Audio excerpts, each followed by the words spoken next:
Não dá para acreditar que os processos no STF sumiram. Você precisa agora, urgente, assistir esse vídeo. Como esse mesmo ministro pode falar em legalidade diante de tantos processos ilegais que passam diante do nariz dele? Os processos no STF sumiram.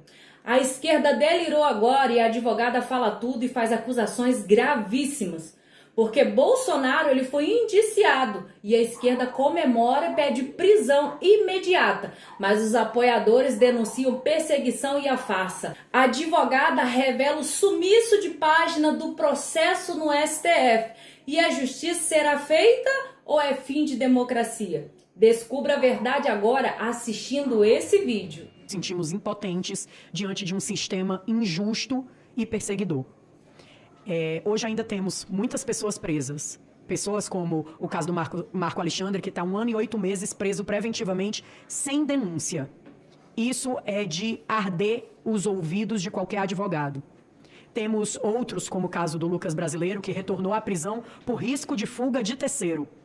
Outras pessoas fugiram e o ministro acreditou que os outros surgiriam também, mesmo ele cumprindo medidas cautelares como o uso de tornozeleira eletrônica de forma abusiva, porque o CNJ prevê a revisão de 3 em 3 meses e nunca foi revisado o uso da tornozeleira eletrônica. Ele estava em casa quando foi preso. E a alegação é essa, risco de fuga. Os demais que continuam presos também estão presos por risco de fuga. Preventivamente. Na verdade, a gente pode dizer Bomba que não é em Brasília, ministro Haddad sem saída. Nicolas Ferreira faz denúncia e cita Jair Bolsonaro. Ministro de Lula, Fernando Haddad da Economia, fica sem saída diante das perguntas do deputado Nicolas Ferreira na Câmara dos Deputados em Brasília. Mas antes de você assistir esse vídeo, já te convido a se inscrever no canal, deixar a sua opinião aqui nos comentários e também deixar o seu like e compartilhar esse vídeo com muito mais pessoas. E falando, fazendo piadinhas e chacota com a dor e o sofrimento alheio. O ministro, que hoje é presidente do STF, falou que a anistia não caberia porque essas pessoas não estão condenadas, todas em sua grande maioria. Ora, veja bem, o ministro agora fala em legalidade. Como esse mesmo ministro pode falar em legalidade diante de tantos processos ilegais que passam diante do nariz dele? Que legalidade de ocasião é essa dele? A gente não está numa mesa de self-service, onde a gente escolhe o artigo que tem que aplicar e o artigo que não tem que aplicar. Os artigos da Constituição, os direitos fundamentais das pessoas, que são cláusulas pétreas da nossa Constituição, que não podem ser modificados ou abolidos, eles têm que ser utilizados. E não é o que acontece hoje. Essas pessoas não eram para estar sendo julgadas pelo STF. Na nossa doce ilusão, no dia 8, 9 de janeiro e dias seguintes, ali, a gente acreditava que teríamos um processo justo. A gente acreditava que essas pessoas que iriam passar pela audiência de custódia iriam ser liberadas porque aquela prisão era completamente ilegal. As pessoas que estavam aqui dentro do Senado, a casa que menos sofreu dano no seu plenário, todas as pessoas que foram presas dentro do Senado estavam dentro do plenário. E ficaram dentro do plenário porque a polícia aqui disse que era o lugar mais seguro. Mas, na verdade, eles estavam sendo feitos reféns até receberem ordens superiores de prenderem essas pessoas. Alguns deles nunca saíram da prisão, continuam presos. E como o caso do Marco Alexandre, que sofreu um problema de saúde, que teve que ser levado para outro local, tivemos o Claudinei, que hoje está em Minas Gerais, foi recambiado para lá. Temos hoje o pastor Jorge, o senhor pastor Shalom, conhecido na prisão, que está com um caso grave de cardiopatia que ele não tinha. Hoje ele tem um sopro cardíaco de 6, nível 6, que é o último nível. Uma bomba relógio. E com todos os estudos e doutrinas médicas, ele é meu cliente, senador, eu coloquei no processo dele um pedido de prisão humanitária para tratamento de saúde. E a PGR, que outrora tinha aceitado a soltura dele, mas que o ministro não soltou porque ele tinha um nome igual de um criminoso, esse caso é bastante conhecido dos senhores, o nome dele é igual de um criminoso falecido já há muito tempo. E a PGR já tinha deferido a soltura dele, se manifestado pela soltura, e o ministro deixou preso por conta desse homônimo. Hoje ele padece de um problema no coração e a mesma PGR se manifestou que ele passasse por uma junta médica. Não sabemos se ele irá passar pela junta médica essa semana ou se mesmo ele irá aguentar passar pela essa junta médica. Mas estão brincando com a vida alheia, com a vida das famílias que estão aqui fora sofrendo. E se fosse o pai de vocês, como é que seria? É muito bonita a história do golpe, da tentativa de golpe de Estado. Até daria uma série bonita do Netflix ou de algum canal de streaming. A história do Homem-Bomba, que usava fogos de artifício, Parece que a gente está diante de um festival folclórico. Um golpe sem armas, pessoas sem poder de dar o golpe, ninguém para assumir aquele poder quando o golpe fosse dado, pessoas que esperaram a polícia chegar, grandes criminosos que esperam a polícia chegar. Diferente daqueles que essa justiça, que se diz justiça, não foi capaz de ir atrás, que foram os que escalaram os prédios do Congresso. Só temos uma pessoa presa que a gente tem imagens de fato, que é aquele rapaz do relógio, que por sinal a Polícia Federal colocou as imagens, eu até agradeço por isso, depois de mais de um ano, colocou as imagens, e aquele cidadão lá, ele passa por todas as casas. 2 minutos depois dos manifestantes chegarem na frente do Congresso, aquele cidadão já estava dentro da sala das lideranças, tocando fogo na sala das lideranças. E eu questiono a quem não conhece e quem está assistindo em casa, que não conhece o Congresso. Alguém de vocês sabe onde é a sala da liderança aqui no Congresso? Porque ela não é exposta para todo mundo. Então só sabe quem conhece. O que é que esse homem 2 minutos depois estava fazendo lá tocando fogo? Sozinho. Posteriormente ele estava na Praça dos Três Poderes, jogando pedra na polícia. Depois ele estava dentro do Palácio do Planalto derrubando o relógio. O mesmo homem. Um homem foi capaz de danificar a Praça dos Três Poderes. Ele está preso, mas também justifica uma condenação de 17 anos. Quebrar vidraça é tentativa de golpe de Estado? Se for, eu desconheço tudo que eu estudei sobre golpe, sobre os golpes que foram dados nesse país. Talvez um dia a gente tenha o prazer de ouvir essa história sendo contada de forma diferente. Porque, na realidade, o golpe quem levou fomos nós. Porque hoje, eu disse até em outra oportunidade aqui, senador, quando a gente tem... O golpe de Estado é muito simples. Um poder ele se sobrepõe a todos os outros e alguém usurpa daquele poder legitimamente eleito, como o ministro Alexandre de Moraes adora colocar nas peças dele. Um governo democraticamente eleito pela população.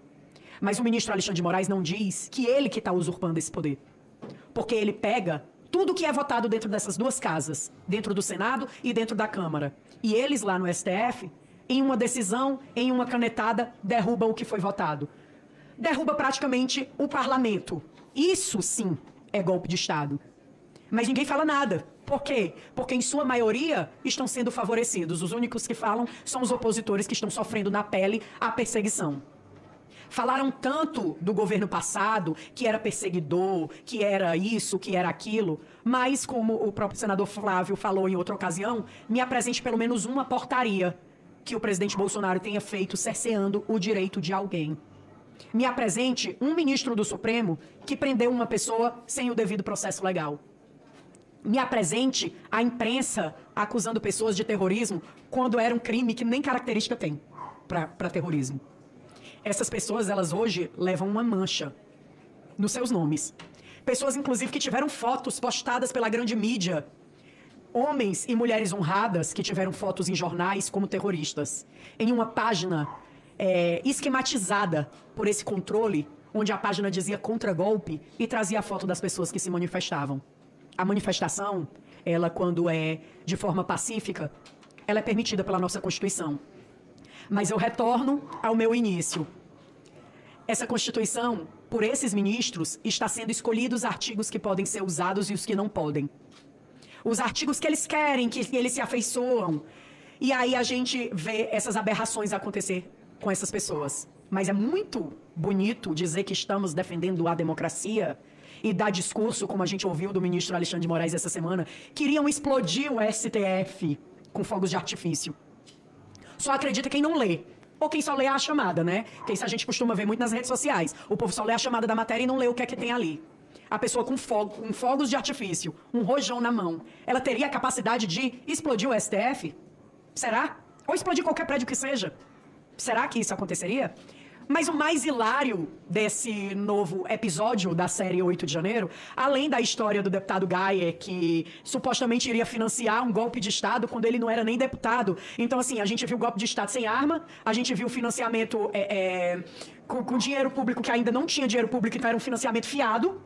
Financiamento de golpe fiado, é a nova modalidade. Golpe com bala de gude e agora explosão de prédio público com fogo de artifício. Eu acho que nem se a gente for para uma revistinha em quadrinho para a criança não vai se divertir tanto quanto essa história que esses ministros criaram. E o ministro disse nessa mesma fala, senador, que isso tudo foi criado pelo gabinete do ódio. Um gabinete que eles criaram na vã ilusão deles, na cabeça deles. E ontem eu questionei, na entrevista que eu estava dando, e faço o questionamento aqui novamente, se ele tiver a oportunidade de me ouvir, eu não sei se ele faz terapia, o ministro deveria fazer, se não fizer, mas a terapeuta dele devia dizer que nem tudo é culpa dos outros, que às vezes a gente tem culpa nos problemas.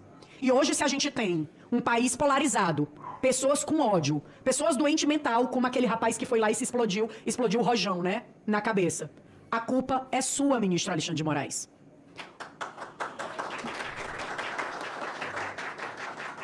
O senhor teve a oportunidade e tem a oportunidade diariamente de pacificar esse país, mas escolhe não fazer. Escolhe deixar pessoas inocentes presas. Escolhe deixar pessoas com problema de saúde grave padecendo dentro de um presídio. E aí eu trago aqui também a história do senhor Sérgio Amaral, que foi transferido da Papuda para o hospital na sexta-feira com um caso grave de pancreatite e passou por uma cirurgia. Todos os familiares que estão aqui sabem o quanto é doloroso você se sentir impotente nessa situação. O sentimento da gente é esse, é de impotência. Eu estudei, eu me formei, eu me especializei, eu sento e eu estudo toda hora sobre uma saída. Eu já encontrei, até digo pro meu amigo Dr. Roberto e para quem está nos assistindo, várias, juridicamente falando, que não são aceitas, que não são lidas. E aí, uma fala que eu até gostaria de fazer é para o deputado Chico Alencar, que eu estive na comissão na CCJ, e ele disse que o que a gente precisa ver é a questão mesmo dessas condenações que realmente estão sendo muito altas, mas em questão de condenação alta, a gente faz recurso. Nossa, que bonito. É muito bonito, teoricamente falando. O senhor Chico Alencar ou não sabe, ou faz que não sabe, mas esses recursos são analisados pelo ilustríssimo ministro Alexandre de Moraes, porque ele conseguiu um feito histórico no direito brasileiro. Ele consegue ser a vítima, ele consegue ser o acusador, ele consegue ser o juiz de garantia, ele consegue ser o julgador e ele consegue ser o juiz da execução. E o ministro Barroso, que fala em legalidade, assiste tudo isso fazendo piada. Piada com a cara da população brasileira. Eu sinto informar, senhores, que defendem o que o ministro Alexandre de Moraes está fazendo. Hoje é com essas pessoas. Hoje é a família do Clezão que chora. A família do Lucas Brasileiro. A família do Marco Alexandre. Hoje são eles. Amanhã são pessoas que vocês não vão conseguir alcançar porque são tão pobres, e vocês dizem que defendem os pobres, que não vão ter direito nem de contratar um advogado. Que não vai poder nem ser ouvido por um juiz, porque quem manda sou eu, o juiz vai dizer. Da mesma forma que está dizendo com essas pessoas. Não há mal que dure para sempre, Jane. Não há. E a gente vai continuar lutando pelas leis nesse país, porque se o devido processo legal fosse cumprido, a gente não estava precisando pedir anistia de ninguém. Como eu digo desde o primeiro dia que eu botei os pés nessa casa para fazer uma entrevista coletiva, eu não estou pedindo privilégio para ninguém. Meu pedido aqui não é privilégio. Eu não quero que as pessoas saiam impunes dos atos que elas fizeram ou fazem. Que as pessoas que quebraram as vidraças ou que quebraram algum patrimônio histórico paguem dentro da lei. Dentro da lei que a gente tem nesse país. Que não seja ultrapassado isso. Porque isso já passa a não ser mais uma democracia. Sem direito à defesa, não tem democracia. E aí a gente vai e volta um pouco na história e vamos trazer o julgamento do Lula, né, que eles tanto criticaram. Lula teve direito a todas as instâncias. Lula foi julgado por vários juízes e mesmo assim descondenaram para ele concorrer a uma eleição, né? O Lula teve o rito do processo dele e as defesas dele todas sendo analisados não só por um único juiz, mas por vários. E mesmo assim, eles falam em ilegalidade. É muito bonito o discurso de vocês. E agora vem pra prática. Cadê aquele pessoal que defendia direitos humanos? Direitos humanos, porque vocês que são contra os direitos humanos... Cadê esse pessoal quando Clezão morreu? Alguém dos direitos humanos foi visitar vocês lá na casa de vocês? Mas se fosse um bandido, tinha ido. E quando a gente faz essa crítica, que é uma crítica que é real... Dizem que a gente está dizendo que os direitos humanos é seletivo. Agora me responda, depois de mais de um ano, os direitos humanos é ou não seletivo? E a OAB? Vamos trazer para a OAB aqui. Eu perguntei em uma comissão, senador, se existem advogados mais advogados do que outros. Porque eu tenho duas OABs, né? Uma do estado de Ceará, que é o meu estado, foi quando eu entrei, né? E tem uma aqui do Distrito Federal. E as minhas prerrogativas são violadas todo dia.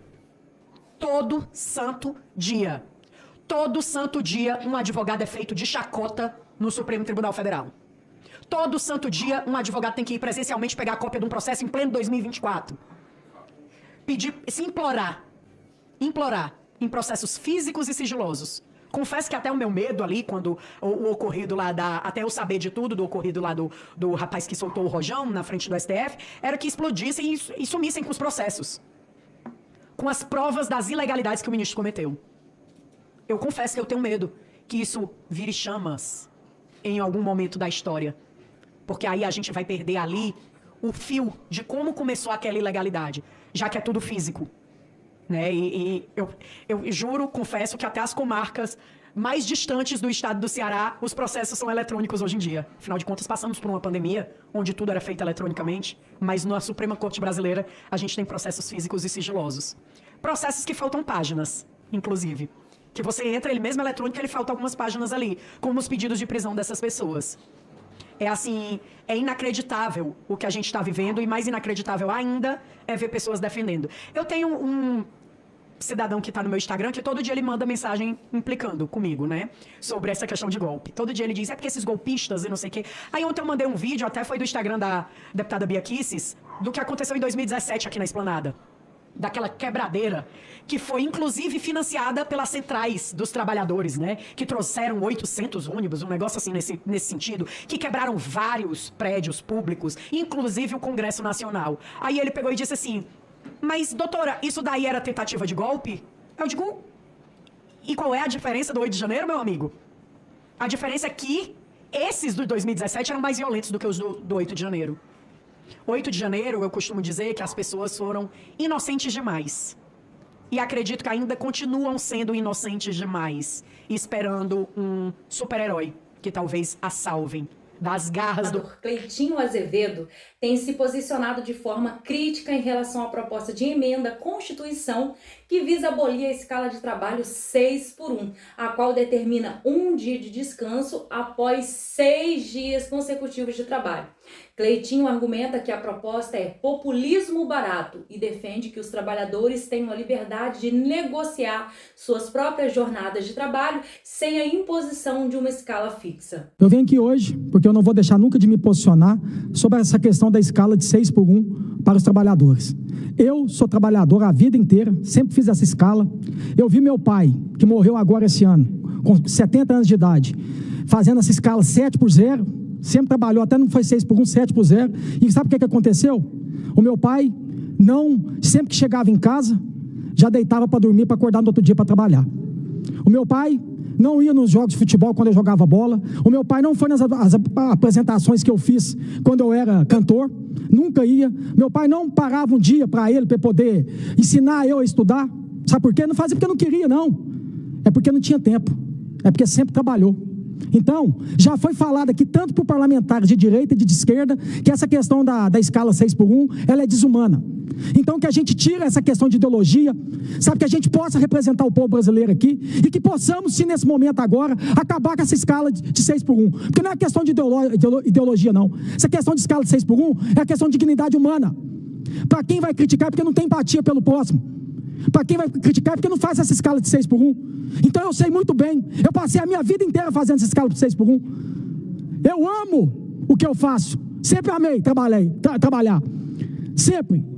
Só que eu acho que a gente tem que fazer o seguinte, a gente tem que valorizar sim o trabalhador. Sabe por que eu estou falando que a gente tem que valorizar o trabalhador?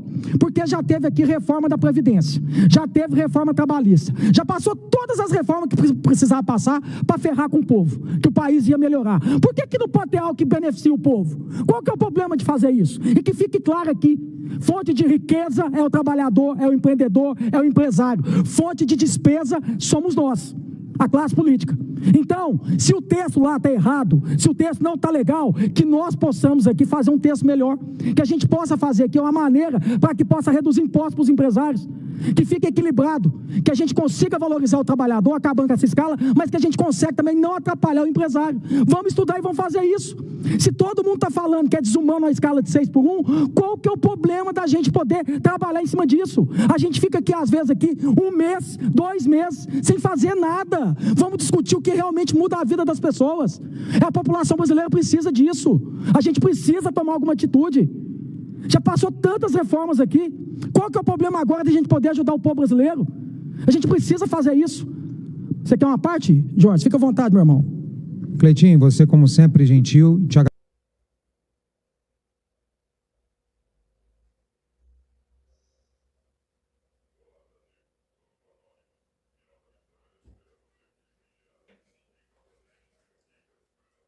agradeço. E nós, você, como eu, como o senador Plínio Valério, somos amantes da liberdade.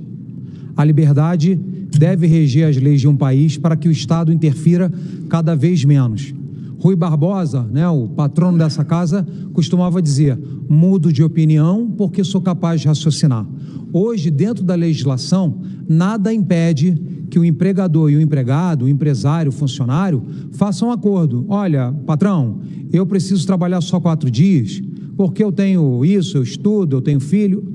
Nada impede na atual legislação que haja acordo. Aquele empresário que tiver condição de pagar a integralidade ou parcialidade para um funcionário trabalhar 2, 3, 4, 5, ou 6 ou 7 dias, que isso seja uma negociação baseada na liberdade do funcionário, do colaborador, do empregado, do empregador, do empresário, do comerciante. Por que eu digo isso? Nós, enquanto parlamento, um país que hoje precisa trabalhar mais, um país hoje que tem uma das menores taxas de proatividade, de produtividade dos seus funcionários, obrigar, através de força de lei, de uma proposta de emenda constitucional, obrigar o funcionário a trabalhar, obrigar, que uma vez aprovado, o cara só vai poder trabalhar 4 dias. Eu sou a favor da liberdade e eu tenho certeza, Cleitinho, que você também. E aquele funcionário, aquele patrão que fala: olha, eu só posso trabalhar 4 dias, ou 3 dias, ou 2 dias, só vou trabalhar um dia, domingo para o senhor. Ele já tem essa liberdade e o parlamento tem tantas reformas que o Brasil precisa, Cleitinho, que eu acho que é muito mais importante nós estarmos discutindo privatizações, modernizações, desburocratizações, deixar o Estado brasileiro mais leve e não, mais uma vez, interferir na livre negociação de funcionários e empregadores. Então, uma vez eu perguntei para o presidente Bolsonaro assim: presidente, às vezes a matéria a gente não conhece, às vezes a gente chegou atrasado, às vezes o avião atrasou, chegamos dentro do plenário e não sabemos como votar sim ou não. Aí ele: eu vou te dar uma dica de ouro, Safe. Se foi o PT, o PSOL que propuseram, vota não que você vai acertar. E eu te falo isso, vício de origem. Tudo que esses caras propõem, você vê a base da defesa deles. É invasão de propriedade, ao invés da criança aprender matemática, biologia, português, é ensinar ideologia de gênero, é dizer para minha filha de 12 anos, para o teu filho, para minha filha, para o neto, dizer: você não é menino nem menina, é menine. É discutir coisas inúteis que destroem a sociedade e todos os valores que você, como eu, acreditam, que estão no livro sagrado que nós acreditamos. E, acima de tudo, Cleitinho, nosso Estado brasileiro, ele tem que se libertar cada dia mais das leis, da força do Estado, do poder do Estado. Então, o que eu te peço? Que isso seja uma livre negociação entre o empregado e o empregador. E a atual legislação não impede que essa negociação de 6, ou de 4, ou de 3, ou de 12, ou de 1, seja uma liberdade dos dois lados. Não há impedimentos para um funcionário e um empregador chegarem a um número de dias. Então, para que o Estado brasileiro vai dizer assim: Cleitinho, você não pode mais trabalhar 6 por 1, você tem que trabalhar 4 por 3, porque eu, o Estado brasileiro, mando na sua vida e determino os dias que você quer trabalhar. Por isso, com todo o respeito que eu tenho, você é um amigo, você é um irmão querido, mas eu quero que você reflita sobre propostas de um partido que só prejudica o Brasil, só prejudica. Se a esquerda já faz tantas coisas erradas contra o nosso país, o PSOL é o pior deles. É a extrema esquerda, que é contra a família, contra a propriedade privada, contra a polícia militar, a favor de ideologia de gênero, de linguagem de gênero. Em São Paulo, cantaram o hino nacional, Cleitinho, cantando desfiles deste Soleman Gentil, um absurdo, inclusive previsto no Código Penal, na nossa Constituição, previsto a punição. Então esses caras, tudo que vem desses caras tem vício de origem e é para destruir o Brasil e controlar cada dia mais a população brasileira. Obrigado pelo apoio, você é um cara querido e gentil. Tamo junto. Obrigado. É importante a gente entender que na teoria que você falou é lindo, mas na prática não funciona. A gente se lidar aqui com seres humanos que são egoístas e covardes. Acaba que, se não tivesse o Estado hoje, a gente estava na escravidão até hoje. Então precisa sim do Estado, né? Um Estado menor, mas um Estado que possa regulamentar para que não tenha escravidão, para que não tenha pessoas que levem vantagem em cima das outras. Sou a favor sim. E questão de PT, de PSOL, de qualquer outro partido, eu já cansei de falar isso para você, eu quero que esses partidos se explodam, senador. Quero mesmo que esses partidos se explodam. Eu não estou aqui por questão de partido, pela a deputada que fez o projeto, estou aqui por uma questão de dignidade humana. Na minha humilde opinião, e eu respeito aqui a opinião de cada um aqui, eu vou defender o trabalhador sim. Vou defender o empresário como eu sempre defendi aqui. Pode pegar todas as minhas propostas, que a maioria das minhas propostas que tem aqui é para poder reduzir imposto para o empresário. O que a gente tem que fazer aqui é essa discussão. Eu tenho muita humildade de ter chegado aqui agora, aqui no Senado, e estar cada dia aprendendo com cada um de vocês aqui. Eu não tinha tanta sabedoria, tanto conhecimento sobre a questão ideológica que a direita me mostrou, sobre essa questão de combater o aborto, combater essa questão das drogas, poder defender a nossa liberdade. Mas uma coisa que eu sempre fiz como vereador, como deputado e como ser humano, foi defender o povo, defender o trabalhador, e que eu puder fazer aqui para defender esse trabalhador aqui, eu vou defender. A hipocrisia, a gente fica falando, não, é desumana a escala de 6:1, mas não fazer nada. Vamos tentar achar aqui a direita fazer isso, não deixar a esquerda fazer, vamos a direita fazer isso aqui. A direita tem a obrigação de fazer isso sim, poder ajudar o trabalhador e poder ajudar o empresário, tem como fazer. Se teve como fazer a reforma da Previdência, reforma trabalhista, qual que é o problema de fazer algo que realmente beneficia a população brasileira? E eu estou aqui para defender esse povo. Se nós somos eleitos, é para defender esse povo. É para quem precisa, é para quem tem necessidade. Senão não precisava de política nem de Estado, não. Porque por isso que acontecia a escravidão. A gente precisa tomar alguma atitude nessa situação. É o trabalhador. Só quem já passou por isso, eu passei, eu sei. Eu sei o que é uma escala 6:1. Eu sei o que é. Muitas das vezes eu parava 4 horas da tarde no sábado, ia para minha casa, tomava banho, deitava e dormia. Ia descansar o domingo. O meu pai, eu nunca tive meu pai perto de mim. Eu nunca tive a oportunidade de ter meu pai vendo eu jogar bola. Eu nunca tive a oportunidade de ver meu pai poder me ensinar a estudar.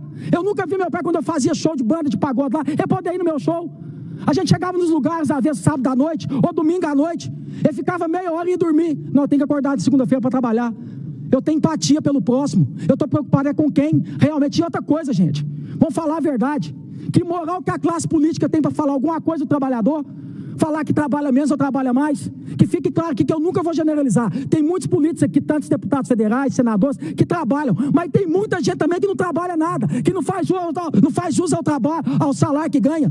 Salário do trabalhador é 1.412. O nosso aqui é 40 mil, com um monte de benefício.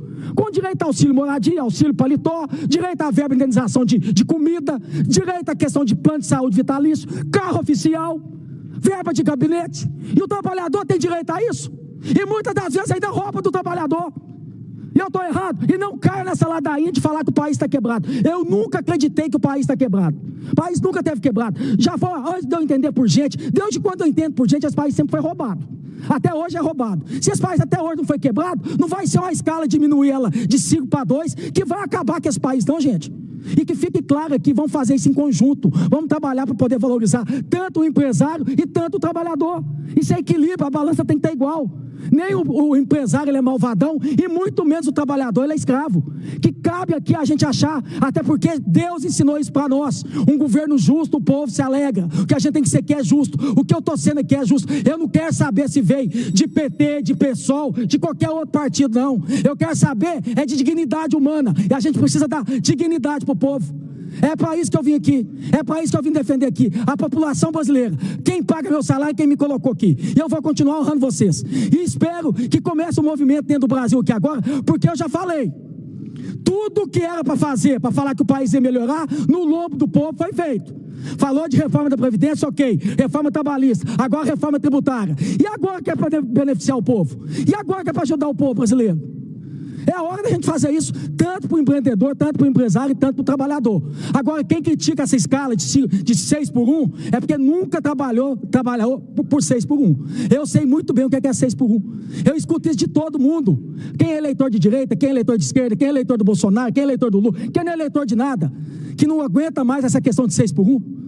E não aguenta mesmo, não. Outra coisa que está acontecendo, vou finalizar, presidente, outra coisa que está acontecendo.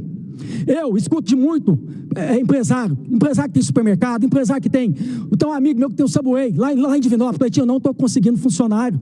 O funcionário não quer trabalhar nessas escalas, não, que fica de segunda a segunda, de segunda a sábado, de segunda a domingo. A verdade é essa, não tem motivação. Um salário de 1.412, como é que trabalha? Como é que tem motivação para trabalhar?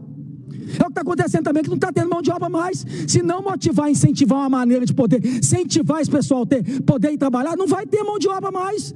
A gente precisa olhar isso. Isso é uma realidade que está acontecendo no país hoje. Ninguém aguenta trabalhar em supermercado, não. Pega um serviço, vai até 10 horas da noite. Tem que trabalhar sábado, tem que trabalhar domingo. Cadê a dignidade humana?